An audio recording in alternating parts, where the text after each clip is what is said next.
I want you to quickly tell me how many bears you see. 3. Okay, good. You see 3. Some people say 4. Okay? The aim of my talk is the same in every talk. I want you to know less at the end than you think you know now. Okay? And I always succeed. All right? No matter how well I do. Look again. How many bears do you see?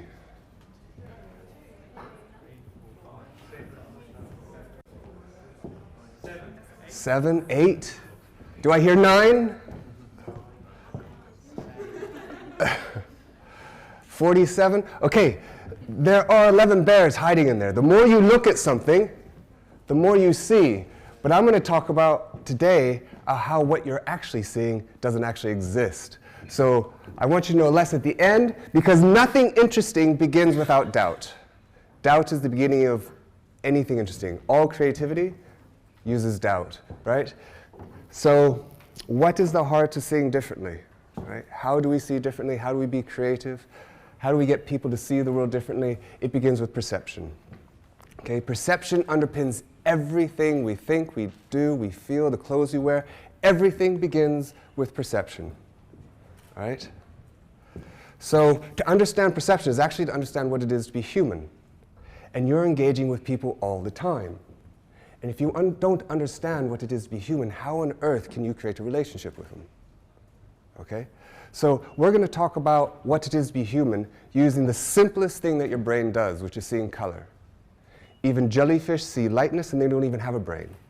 Okay? So what's true for color has to be true all the way up. So what is color for? Rather than tell you about it, I want to show you. So how many people think they can see the predator that's about to jump out at you? Right? It's there, it's staring right at you, and if you haven't found it yet, you're dead, right? Especially you, right? Because it's closest to you, right? So can anyone see it? 90% of the information is there.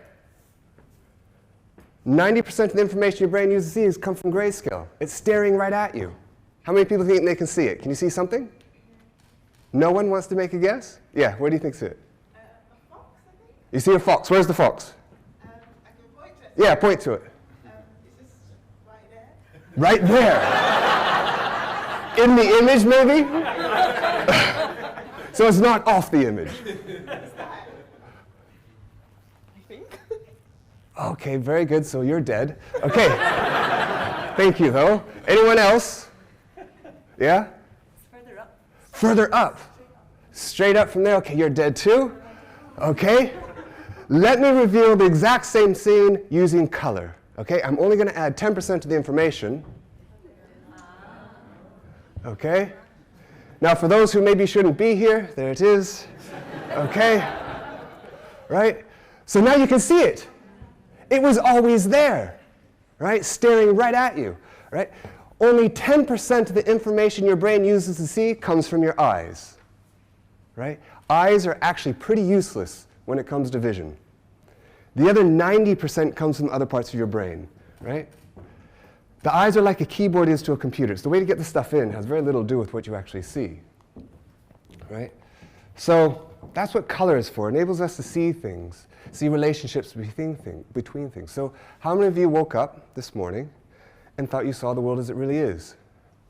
What do you see when you open your eyes? Do you see reality?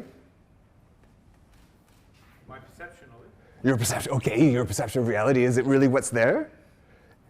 Is it a constrained window of what's there? But in that small window, is it still what's really there? Yeah. Okay, so you're seeing reality. So you're a literalist. Anyone else? Seeing reality as it really is. What are you seeing if you're not seeing reality? What would be the point of not seeing the reality? Okay, well, let's do a test, right? Here we have two squares. They're different in intensity. And so the one on the left looks lighter than the one on the right. Agreed? Yeah. Okay, so it looks like when things are different, they should look different. Okay? Which means when things are the same, they should look the same. So we have a rule, and they look the same. Yes, they're actually the same, they look the same. So when things are different, they look different. When things are the same, they should look the same. But what happens if I change the context? Okay? I'm not going to change those squares. I'm just going to change what surrounds them. Okay? Now, your task here is to tell me which of those squares is actually the same. In fact, what I'm going to do is I'm going to skip to this one. I'm going to take these two identical squares. I'm going to change their surround. Okay? Now notice they no longer look the same. The one on the left looks lighter than the one on the right. Agreed?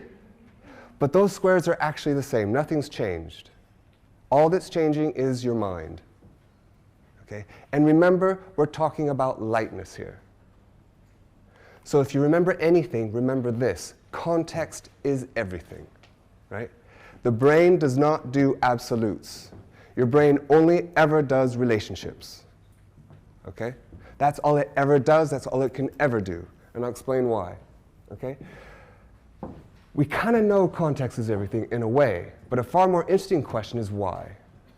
Why is context everything? To answer this question is, in fact, to understand what it is to be human. Okay? If we understand why context is everything, we will understand what it is to be human. Why? Okay? Why is context everything? It's because information is meaningless. All information is inherently meaningless. Even the light that falls onto your eye is meaningless. There is no inherent value in information. It doesn't tell you what to do. Big data by itself is pointless. Okay? I'm going to demonstrate why that is. You have no direct access to the physical world. Okay? Your brain has no access to the world. This goes back to Berkeley. Right? Berkeley tells us the only information we get from the world is the stuff that falls onto our senses. That would be fine if there was a one-to-one relationship between the stuff in the world and our senses. Right?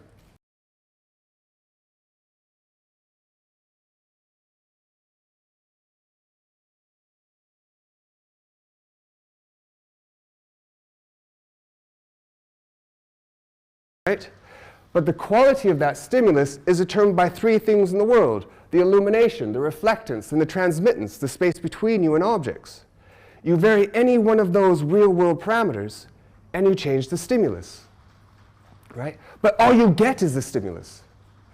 So if this changes, how do you know it wasn't the illumination that changed, or the object that changed, or the space between you and it? Because you have no access to it. To make the point one more time, imagine this is a projection onto the back of your eye. Okay?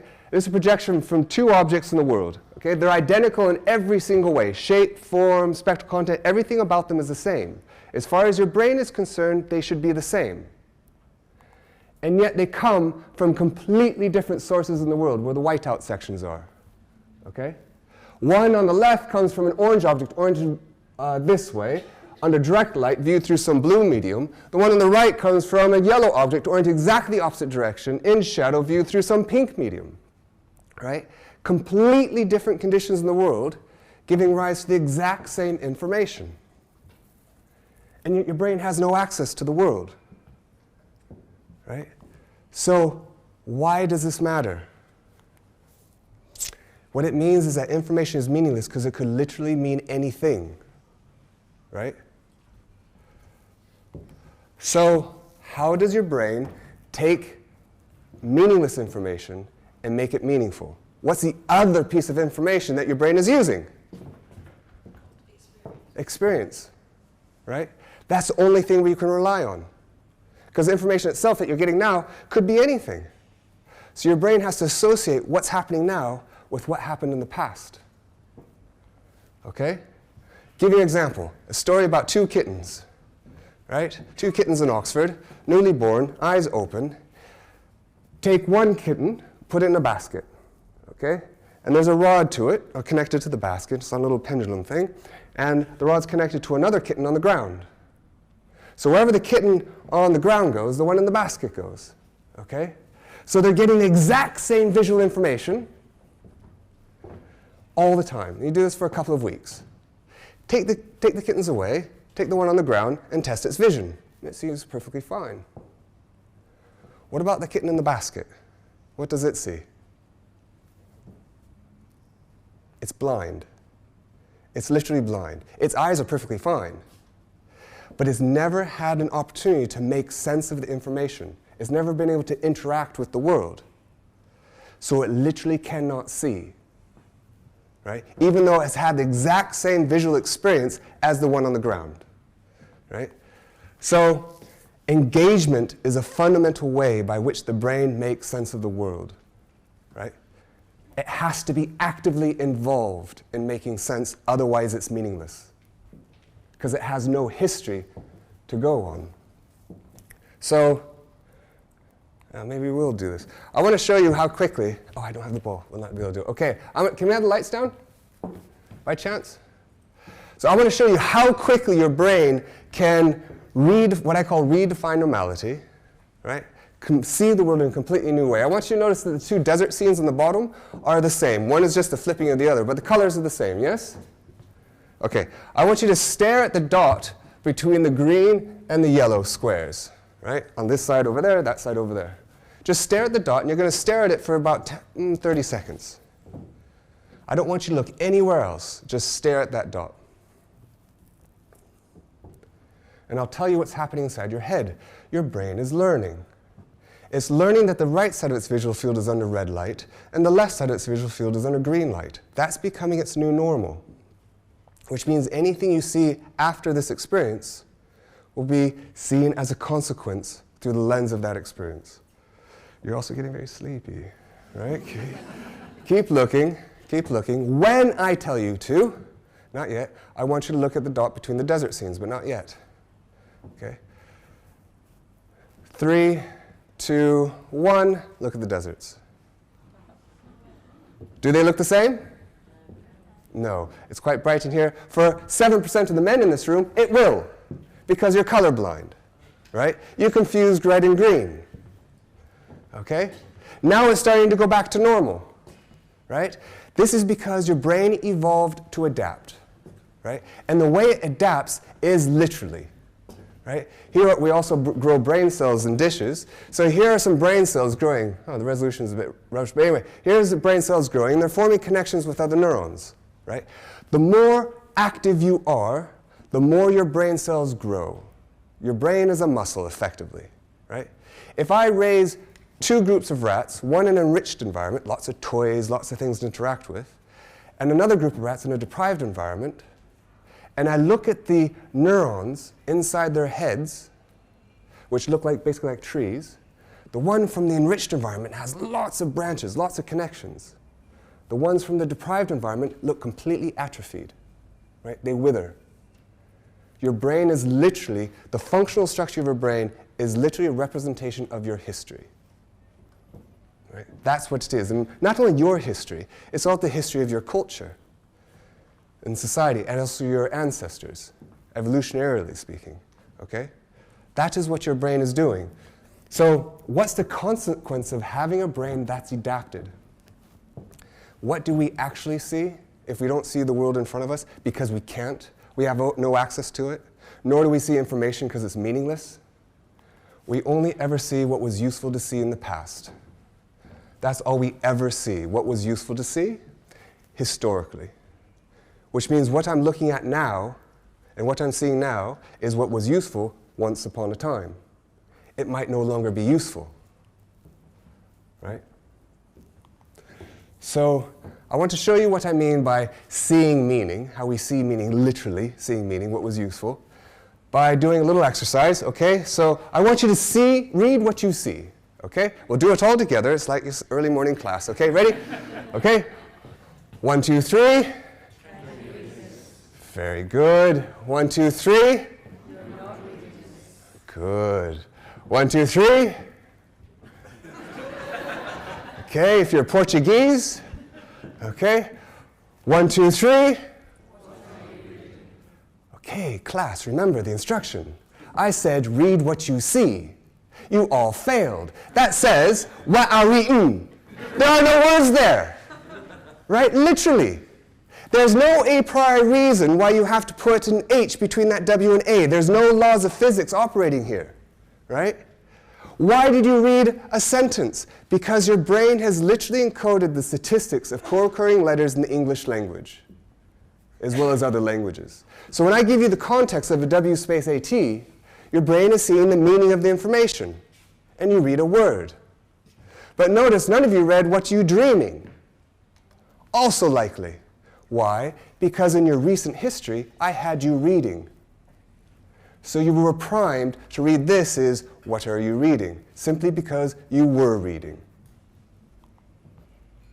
Okay? So what does this mean for seeing this illusion, which we think is some sort of incidental consequence of something? There was an artist who's up for the Turner Prize, and he uses illusions in his installations. And the reviews say it demonstrates the fragility of the human senses, right? Complete rubbish. Okay, so something the artist would say. It doesn't demonstrate the fragility of senses, because if our senses were fragile, we wouldn't be here. Right? It demonstrates something far more interesting, which is we didn't evolve to see the world as it is. To see it differently from what it is would be an illusion if that's what the aim was. But instead we evolved to see something else, which is meaning. So I'll show you an example. Here we have the illusion repeated on the left and the right in these two panels. We have two tiles that are exactly the same, one in a dark surround, one in a light, and the same on the other side. I'm not going to change anything with those squares. I'm just going to reveal the rest of the scenes. I'm going to change their meaning. Okay? Now notice the one on the left, you now see you see a white tile and a black tile. Whereas on the one on the right, you see two tiles that are nearly the same. But notice they're still on dark surrounds and light surrounds. It's the meaning of the surrounds that have now changed. If the one at the table was actually in shadow, less light would be hitting it. If less light is hitting it, but it's reflecting the same amount of light to your eye as the one in light, then it must be more reflective. So you see it as being lighter. Whereas all the information on the right is consistent with the two tiles being under the same light. If they're under the same light, reflecting the same light to your eye, then they must be equally reflective, just on different backgrounds. So you see them as being the same. You're seeing the meaning of the information. And remember, we're talking about lightness, okay? But there is no table. There's no shadow. There aren't even tiles there. But you can't but help see it this way, which means we can take and demonstrate the difference between our perceived reality and the physical reality. So here you have a perceptual reality of a dark brown tile at the top and a bright orange tile at the side, yes? That's your perceptual reality. Right? So that one and that one. Right? So your perceptual reality. What happens if I change the meaning by removing the context? That's your physical reality. The two tiles are actually the same. Right? Your perceptual reality and your physical reality. Here we have 4 gray tiles on the left, 7 gray tiles on the right. Agreed? Right? What happens if I change the meaning but not the tiles themselves? And keep your eye on this one here, the one in the front. See what happens to your perception. Do you see 4 blue tiles on the left? Yes? And 7 yellow tiles on the right? These 7 yellow tiles here and 4 blue ones? They're actually gray. The blue tiles and the yellow tiles are exactly the same. Nothing has changed. All that's changing from this screen to that one is happening in your mind. Right? Those tiles are physically the same. These 2 tables are the same.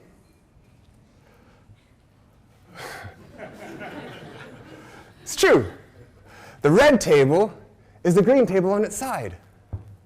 Okay? Which means the dimensions of the tables are the same. The green bars are the same length, and the red bars are the same length. The only thing that's different are the angles at the corner.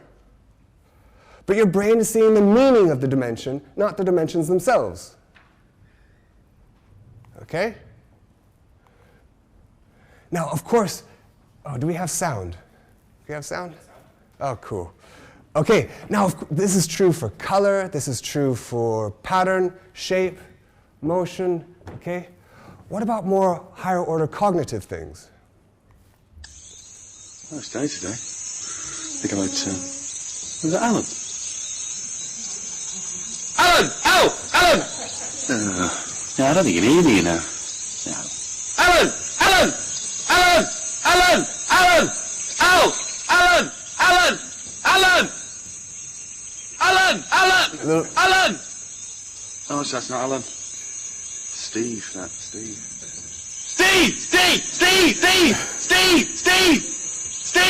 Steve! Oh, no, that's not Steve, that is Alan. Alan! You're seeing him think, aren't you? Right? You're seeing him actually put ideas in your head. I mean, that's remarkable. All we're doing is a voiceover, right? Now, this is true even for emotional context, okay? So not only by surrounding stuff with different lights and all that, we can actually surround it with different emotions, right? So I'm not going to go into, so for instance, an example, stress. Stress completely closes down your brain. You behave completely differently in a stress situation than you do in a non-stress situation. In fact, I can put you in different states of power. It takes me just 5 minutes. I can have one half of the room in one state of power, the other half of the room in another state of power, high and low. I can show you some abstract images, and the people in a low state of power are more likely to see pattern where there is no pattern, right? And we're just talking random images. You'll prefer figurative paintings to abstract paintings, right? All the illusions will look stronger for you, right? Just by putting you in a state in 5 minutes of whether you feel you have a sense of control over the situation. And it affects not just the way you conceive of the world, but the way you literally see it. It even alters the way you move your eyes around the world. So when you're in a low state of power, if I show you an image, you look at the background. If you're in a high state of power, you look at the foreground. Two people will get completely different information from the exact same image, because it's your eye movements that determine what your history is. How you feel determines how you move your eyes. Okay? So here's an example of someone in complete stress. And look how his thinking completely shuts down. Right? He's trying to rob a bank. He goes up to the teller and hands her, this is true, this has really happened. So he hands her a note, and the whole bank shuts down. Okay? He's trapped. He can't get out. Okay? His brain has shut down. He's missing an obvious assumption that doors push as well as pull. Right?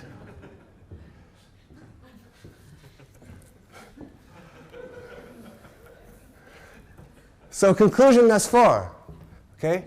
Life is actually quite simple. At any moment in time, we're only ever making one choice. That's all life is always one choice. You either go, as you're walking along, you either go towards something or you go away from something, right? Throughout evolutionary history, that's all we've ever had to do, right? We had to make that decision to go towards or go away, right? And what you do, in fact, who you are defined by your assumptions, because it's your assumptions that determine whether you're going to go away or go towards. Okay?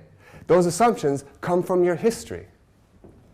And not just your history, your cultural history, etc., your evolutionary history. Right? So when it comes to seeing the world, we are like this frog. And I don't mean metaphorically. We are literally like this frog. Okay? So, can you have the sound? Can you have the sound? So it's getting information, it's generating behavior that's useful.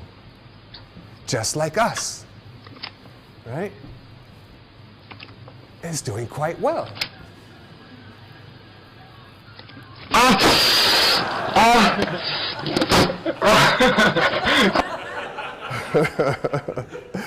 And just like us, when things don't go our way, we get a bit annoyed, right? Because our assumptions are proved to be wrong. Okay? So most of you, maybe all of you, are sitting here saying, I am not a frog. Okay? I've got free will. Okay? I can choose what I do in my life. Right? I'm a creative individual. Right? So we're going to do a little test on free will. And I'm going to give you two shapes. Okay? Here we have two shapes. You've never seen these shapes before, right? They don't have names. These aren't squares, diamonds, triangles, circles, whatever. These are just two random shapes. Agreed? They don't have names. Okay. I'm going to give you two words, two sounds. First one's Kiki. Okay? Second one is boo-boo. Okay, now you independent, free-thinking people. Individuals, right? Tell me which one of these is Kiki and which one of these is Boo Boo, right? Now, how many people think that Kiki's on the left, yeah, and Boo Boo's on the right? Yeah. How many people want to say the opposite? Yeah, me too. Okay? This is what your brain's actually doing here is a metaphor. Okay? It's literally making a relationship between one domain and another. Okay? It has everything to do with pain. Your brain is using the assumption of pain here. You have an overrepresentation of sharpness and roundedness in your brain. Why? Because it's behaviorally useful to do so. Kiki is a sharp sound. Boo Boo is a rounded sound. But it's not just the sound, because if I give you the words love and hate, almost all of you will say hate is Kiki and love is Boo Boo, right?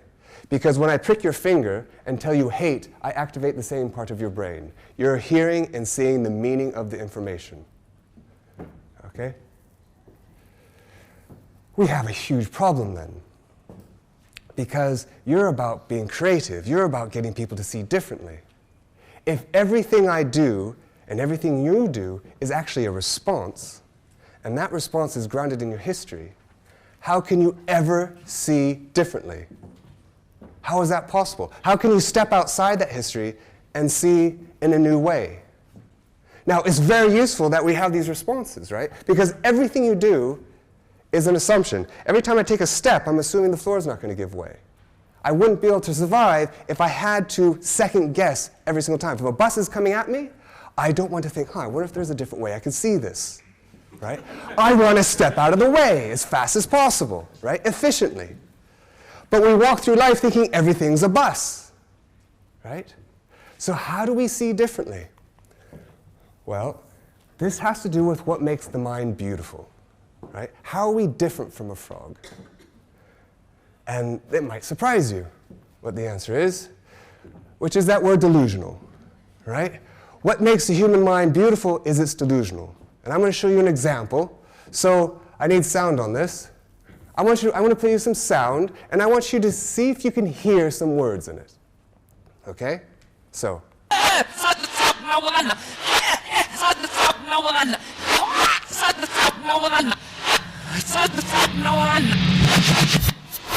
Can anyone hear any words in there, meaning in there? Sorry? Okay, I'd like to try some marijuana. How many people can see if, hey, marijuana, okay, it's a bit early in the day. Okay, but nonetheless, okay? We're all right there. So, let's see if you can hear it.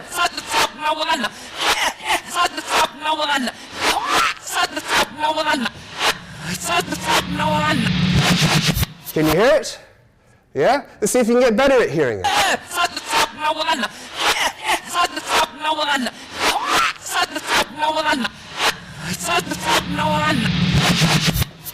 For those who can't hear it, let's just read along, right?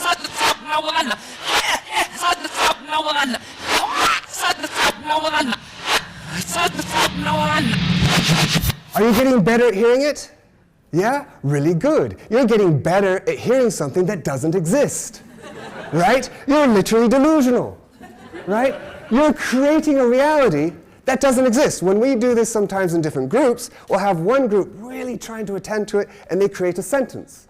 And they swear they can hear those words. The other group comes up with a completely different sentence, and they swear they can hear it. They become so convinced that they can't hear the words that the other group can. That's culture, right?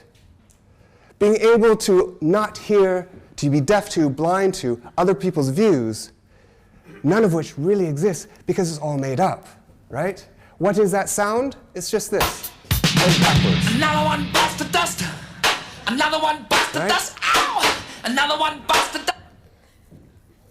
The other thing that makes our minds beautiful, that's different from a frog, is that we can imagine. Okay? And again, I want to show you how powerful the ability to imagine is. And again, the simplest thing that your brain does, which is just seeing motion. So you'll all see a diamond spinning, probably from left to right, yes? You see it spinning from that direction there, okay? Keep looking at it, blur your eyes, and I want you to imagine it differently. Imagine it going the opposite direction. Seems a silly idea, but imagine going in the opposite direction. And at some point, it'll flip. Look around it, blink. How many people can get it to flip? Okay? Keep trying, look around it, blink. Okay? For those who can't get it to flip, imagine that center plane. You're imagining looking down on it. Imagine looking up at it. Imagine that center plane is actually you're underneath it looking up. And as soon as you imagine it that way, it'll flip in the opposite direction. So how many people can get it now? Right? If I tell you it's an IQ test, oh yeah, I can see it. Okay? Blink, look around. Can you get it? Yeah. Okay, blur your eyes. Right? So, for those who, or actually for all of you, which direction is it actually rotating? How many people say it's going from right to left? How many from left to right? How many I don't care? Right? What if I were to tell you there's no motion up there at all? Nothing on the screen is moving. You're making it up. No, you are making it up. I'm not making it up, right? There's no motion there. This is an animation. All you're doing is seeing a series of still images that are slightly different from each other. Your brain is taking that difference and creating motion from it. It's called phi motion or apparent motion. So there is no motion there. You're taking a series of still images, making them move, and then getting them go from left to right, depending on how you imagine it. Right? And again, we're talking about motion. We're not talking about something super complex. What's true here has to be true all the way up. Okay? So what are the biggest problems to seeing differently then? How can we use imagination and our ability to be delusional to see differently? The first challenge is to know your assumptions and to know the assumptions of your audience. Because it's those assumptions that determine what they see and what they do, how they feel, right? It's to know your assumptions. But that's a problem, because we rarely know what our assumptions are. Okay? We're almost always blind to our assumptions. I'm going to show you an example of that. Here, I want you to shout out some three-letter words that you see. Run.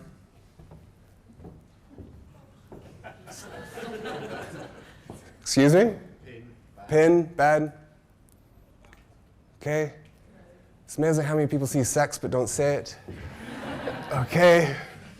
Right? Now, shout out some other three-letter words. Sun. Right? Notice that the words in the second string that you're shouting out are different from the words in the first string. They are the same letters. They're just in different orders, right? What's the assumption that your brain is using? That letters that are next to each other belong to each other, right? And in fact, if I put you in different power states, you would, in a low state power, you use letters from further away than if you're in a high power state, you use letters that are closer together, okay? So you didn't know that that was the assumption you were using. And yet that assumption literally determined the words that you pulled out of these letter strings, right? The information that then becomes part of your future history. Okay, more than this, we not only not know what our assumptions are, we usually assume we know them and give wrong ones. So for instance, I could ask you a question. How many of you think that you've actually have changed over the course of your life and that some of the beliefs you used to have, you no longer have? Yeah? We've all changed our views on things. Let me ask you a question. Which of your current beliefs is wrong now? Any of them? Do you know everything? Right? That's a great question, isn't it? We don't know what our current beliefs that we know at some point will be wrong are. And if you ask them, are any of them wrong? No, they're all right. Right? That's a delusion, right? But that's having the wrong assumption. And how many of you are in relationships? Right? You're all happy in your relationships? How many of you think they're going to just last and last? Yes? Yes or no? Yes? Most of you, right? Okay? If you're married, right? Well, in fact, almost 90% of the people think that the relationship is going to last. If you ask any one couple, say, oh yeah, we're going to last, we're fine. You ask that to everybody, yeah, we're going to last. And yet we know 50% of marriages fail. So when you give people questionnaires, what's the answer that they're giving you? They're not giving you the truth. They're not giving you why they did something. The answer to why they did something. They're giving the answer of why they want to do something. They're giving you the answer that's an ambition, not what's really happening. Which is why questionnaires don't work, right? They don't. Okay, we'll come back to that. Say, second problem. Okay, second problem with seeing differently. The first one is to know your assumptions. The second one is to question your assumptions. And we hate to have our assumptions questioned. We hate that, right? In fact, we hate that more than anything because it creates uncertainty. And uncertainty leads to stress, right? Your brain hates uncertainty. We all hate uncertainty. If you're not sure it's a predator, it's too late. Your brain has evolved to take what is uncertain and make it certain, to take information and make it meaningful. And it's the meaning that you're always seeing, okay?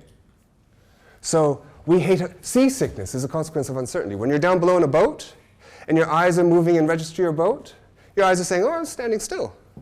But your ears are saying, no, no, we're moving.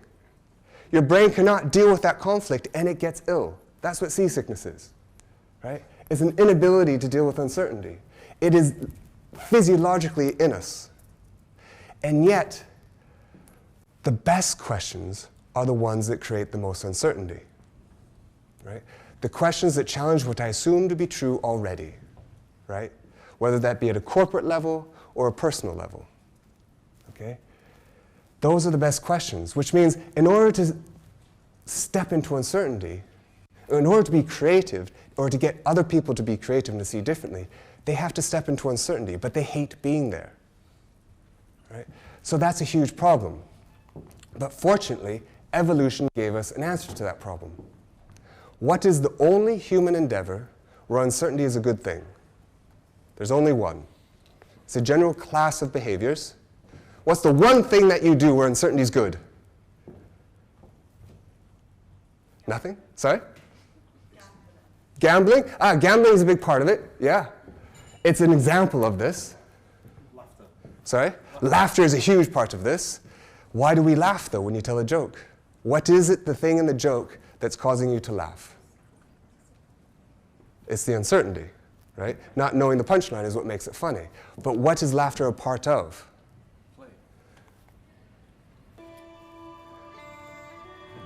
Play, right? The most intelligent, adaptable animals are also the ones that play to adulthood. Okay? Can you see the rings that they're blowing? Yeah. There is no point to this behavior, right? It seems. And yet this is evolution's solution to uncertainty. Okay? Okay. What actually is play? Play is not just this childish running around a playground. Play is actually a way of being, right? And that way of being is common across anything that is creative. In my view, play is no different from science. Science isn't like play. Science is play, right? Why do I say that? Because it celebrates uncertainty, right? It's the only thing where uncertainty is good. To not know who's going to win a football match, for instance, is what makes the game fun to watch. To not know the punchline of a joke is what makes it funny, right? That is the only place where uncertainty is a good thing. So if you want to step people into uncertainty, you have to step them in there in a playful way, okay? It encourages diversity, right? It's open to possibility, it's inherently cooperative, and most importantly, it's intrinsically motivated, right? Almost everything we do in life is to get something else, to get reward. I work in order to get money. I do something in order to get a house, do something to get a mate, right? Throughout evolution, we're always doing something to get a reward. Play is intrinsically motivated. What that means is we play in order to play. It is its own reward. Watch a snowboarder. Why are they doing it, right? They're doing it in order to do it.